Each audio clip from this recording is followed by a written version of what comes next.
Anyone know what a totem is? Everyone know what totems are? No one know? Don't be scared to put your hand up. Okay. Okay, totems.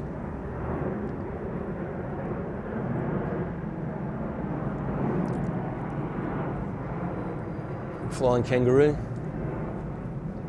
Our totems are part of what we do in Aboriginal society, and it's a part of our creation, because in Aboriginal creation we're believed to come from the animals and the plants.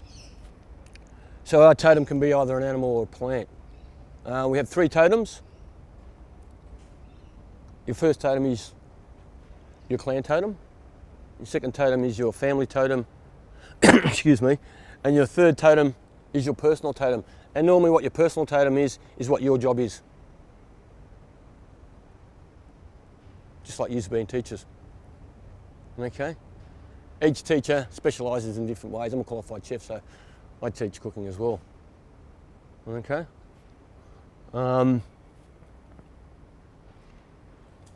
My clan totem is the little black duck. And the little black duck is a part of our creation.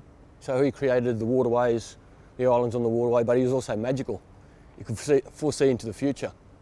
So he was able to pre-warn the clansmen, clanspeople of any danger that might be approaching. Second totem is your family totem. And my family totem is that little bird called the plover. Everyone know that beautiful little bird? And your third and final totem, like I said, is your personal totem. Normally that would be given to you at initiation time, so around puberty, between the ages of 10 and 13 or 14. Up until then, before initiation, the young ones stayed with women. But when initiation time came, the boys and girls were separated. And at initiation time, that's when you normally get your totem, because you're then changing from a young boy into a young man. But also, if the elders could see before you're even born, they could sometimes tell what your job would be in Aboriginal society. So sometimes it was given to you at birth as well. So my personal totem is the whale, and the whale in my Yuin nation is the law holder.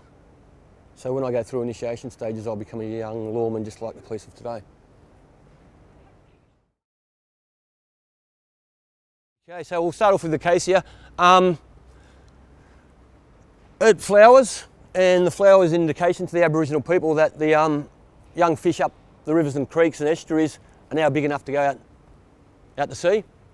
So they'd make their way to the mouths of the rivers and creeks and estuaries and get that nice young fish going out to sea.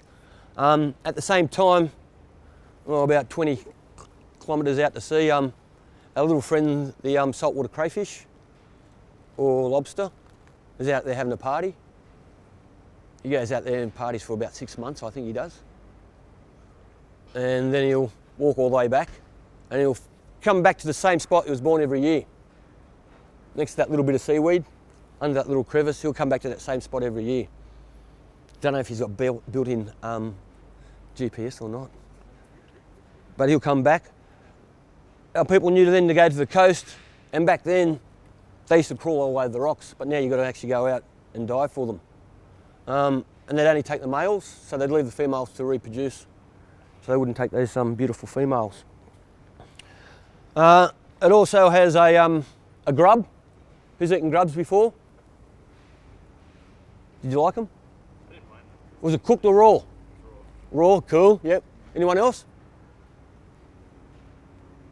Yeah, me. They also have a grub, but not as big as the white one you probably ate. How big was that? About that big? Good size, nice and juicy?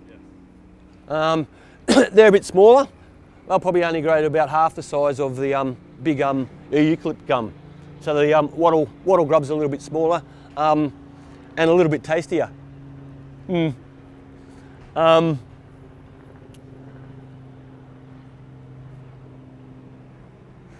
The young saplings they would use for their tools and weapons, so their spears, their clubs, they'd manufacture out of the wood. The sap, or the resin, out of the wattle was also used like a super glue. It has a seed, but not all the wattle, not all the 130 odd wattle species will actually seed. Produce a seed that's edible. I think there's only probably around about 9 or 10 of them out of the 140 that the seed's edible. Anyone tasted wattle seed before? No one? Oh, okay. What I like to make out of my wattle seed is ice cream. With some of our plants, they can have probably 2 or 3 distinctly different flavours.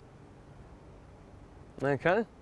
And wattle's one of my favourite because it has a nutty flavour.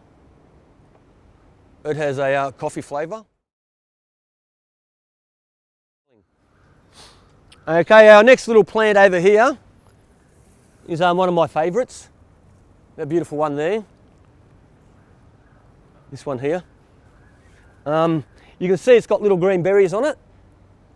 They'll go a really nice purple colour when they're ripe and ready to eat. I make jam out of that, and I also put them in my muffins. Choc chip white muffins. So you get a yummy fruit on it, but you also get the leaf off the plant, so it has 2 uses.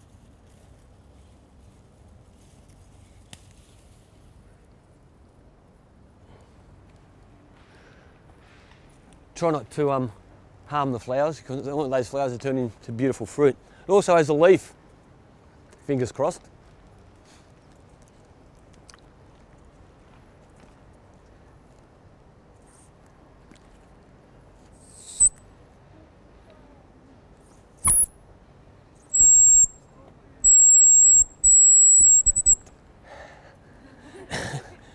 Okay, so I need a good feed of berries to do this. So I have a good feed of berries, then I'll lay close to the ground.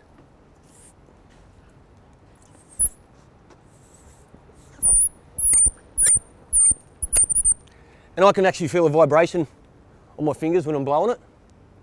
So when I'm laid to the ground, it'll send a vibration through the ground as well. What other animal picks up vibrations from the ground? So this is known as a snake whistle. Very close, but this is what we call a snake whistle. So once you've collected all those yummy berries, and you filled your bellies up and you can't move, so you just lay on the ground. Then you have a weapon there, your club. When that snake's close enough, bang. Then you've got berries and snake for dinner. Yummy. Who's eaten snake before? You had a go at it? Didn't like it? No? Well, there you go. See, there you go. See, some taste like I said, doesn't taste very nice. Especially me with the reptiles, because I'm a saltwater man.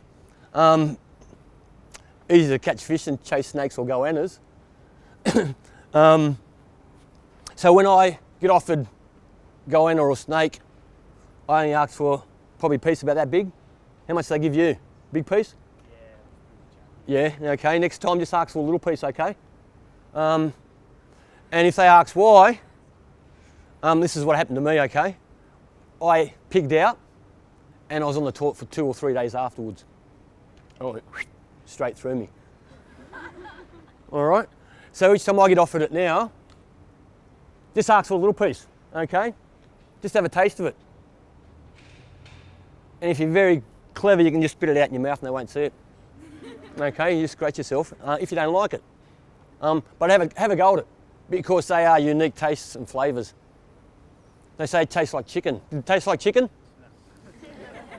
Tastes like snake, didn't it? Okay.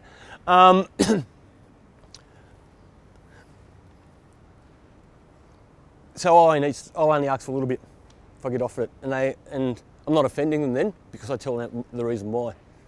And I don't want to stink their house out, and so they go, okay, I only have a little piece then. So remember that next time, okay? So that's Dianella longifolia, or what we call a snake whistle. We might get up now, yep. Go for a little walk and see what else we can find in here.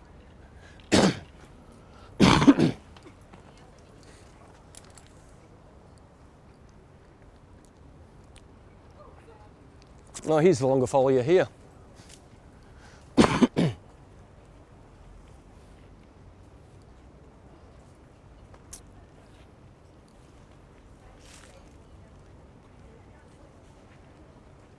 Okay, this one's the longifolia. You can make the soap out of the leaves.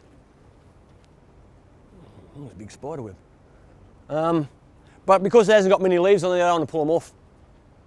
Wait till it gets a bit bigger and pull them off.